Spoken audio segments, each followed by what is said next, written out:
Good morning from Pelling. So এখন দাঁড়িয়ে রয়েছি রোপওয়ে জোনে। রোপওয়ে করে এখান থেকে সোজা স্কাইওয়াক দেখাচ্ছি কেমন হয় অ্যাডভেঞ্চারটা রোপওয়েতে। So ride on.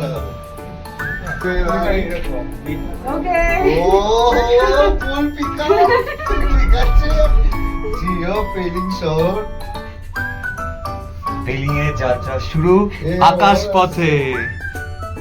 এই হচ্ছে রোপওয়ে যাত্রা আমাদের। উফ, চারিপাশে ভিউ সাথে আকাশ পথে আলাদাই মজা। স্কাই ওয়াকের উদ্দেশ্যে